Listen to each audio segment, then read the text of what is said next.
In the summer of 2001, a satellite passed over Central Asia and photographed a stretch of dry ground about 2 kilometers wide. There was nothing on it. No road, no building, no vehicle. Just cracked salt flat, the color of old bone. It was not a discovery. Nobody had been looking for it. It appeared the way a tide goes out, slowly, and then it was simply there. And that strip of dry ground connected the mainland of Uzbekistan to an island where the Soviet Union had buried its biological weapons. For 38 years, that island had been protected by water. In the summer of 2001, the water finished leaving. Nobody attacked it. Nobody broke in. Two completely separate arms of the same government spent 40 years working on unrelated problems, and their answers collided here. Vozrozhdeniya. In Russian, the name means rebirth. It sat near the middle of the Aral Sea, a vast inland lake straddling what are now Kazakhstan and Uzbekistan. In the middle of the 20th century, the Aral was the fourth largest lake on Earth. The island was small, dry, and almost impossible to reach without permission. That last quality is the entire reason it was chosen. Starting in 1954, the Soviet Union built a facility there called Aralsk 7, a laboratory complex, a small town for the staff and their families, and an open-air testing range. The agents tested at Vozrozhdeniya included anthrax, smallpox, plague, brucellosis, and tularemia. Testing in the open air is the part that matters. These were not sealed laboratory experiments. Material was released into the atmosphere, and its effects were measured downwind, across the sand. To do that safely for everyone outside the program, you need one thing above all others. You need distance that cannot be walked. An island is a very old idea. Quarantine hospitals were built on islands. Prisons were built on islands. Leper colonies were built on islands. The logic never changes. Water is a barrier that does not need to be guarded, funded, or maintained. It does not fall asleep. It does not accept a bribe. It does not have a gate that somebody forgets to lock. For a bioweapons program, that is close to a perfect security perimeter, and it is free. Every plan made at Vozrozhdeniya rested on a single assumption, so obvious that nobody would have thought to write it down. The sea will still be there. That assumption failed once already, 30 years before the sea ran out. And it failed in a direction nobody had planned for. On the 30th of July 1971, a Soviet research vessel called the Lev Berg was working on the Aral Sea. It passed within about 15 kilometers of Vozrozhdeniya, inside an exclusion zone that extended 40 kilometers from the island. A young technician was on the open deck, collecting plankton samples. A smallpox test had been conducted on the island. She was infected on that deck, without ever setting foot on land. She carried it home to the city of Aralsk, and 9 other people were infected. 10 cases in total. 3 of them died, including 2 children. The outbreak was contained, and then it was classified. It did not become publicly known until 2002. 31 years later. Read that back and notice what the water did not stop. Nobody crossed to the island. The island reached out across the water. The moat was never the absolute barrier it was assumed to be. It was simply the barrier nobody had tested. And when it was tested, by accident, it failed quietly, and the failure was buried in a file. Now go back a few years, and about 1,000 kilometers upstream, 2 rivers fed the Aral Sea, the Amu Darya and the Sir Darya. They had fed it for thousands of years. In the 1960s, Soviet planners began diverting both of them. The goal was cotton. Central Asia is hot and flat, and with enough water, extremely productive. Canals were dug across the desert on an enormous scale to irrigate cotton fields in Uzbekistan and Kazakhstan. It worked. The Soviet Union became one of the largest cotton producers in the world, and the Aral Sea, no longer fed by its rivers, began to evaporate. Not quickly, not dramatically. A shoreline retreating a few hundred meters in a year is invisible to a person standing on it, but it does not stop. And it does not reverse, and it compounds. Fishing ports ended up 30 kilometers from the water. Ships were left sitting upright on dry sand, rusting, with nothing around them. The Aral Sea is now the standard example in every environmental textbook of a large body of water destroyed by human decision. And almost none of those textbooks mention what was sitting in the middle of it. By the late 1980s, the Soviet biological weapons program was under pressure. The Soviet Union had signed the Biological Weapons Convention in 1972, which prohibits developing and stockpiling these weapons.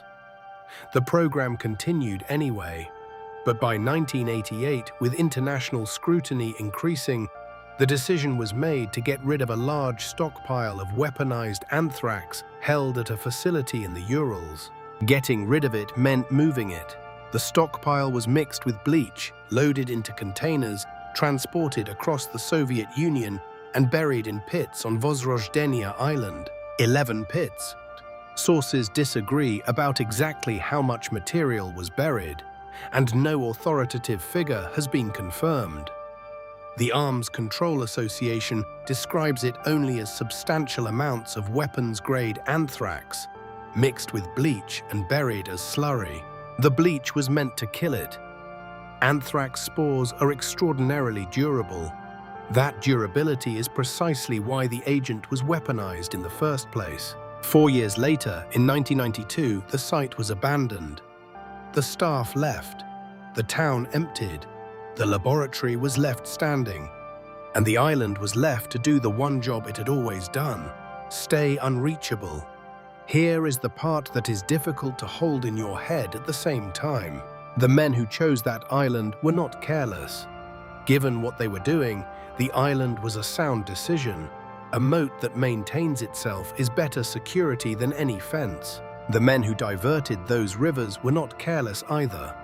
They were told to grow cotton in a desert, and they solved that problem well enough to make their country a world producer. Neither group was working on the other group's problem. Almost certainly, neither group knew the other group existed. The bioweapons program was one of the most secret undertakings in the Soviet Union. The irrigation ministry was one of the most public. One arm of the state built a quarantine. Another arm of the state drained it. It took about 40 years, and in mid-2001, the channel on the southern side of Vozrozhdeniya dried out completely, and the island stopped being an island. There was no announcement. There was nobody there to notice. The pits could now be reached on foot. For a few months, this was an obscure problem discussed by a small number of specialists. Then came September 2001, and then that same autumn, letters containing anthrax spores were mailed to targets in the United States. Suddenly, a set of unguarded burial pits containing weapons-grade anthrax, now connected to a mainland by open desert, was not an obscure problem at all.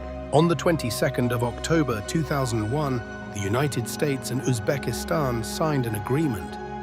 The United States would pay up to $6 million to decontaminate the burial sites and dismantle what remained of the laboratory.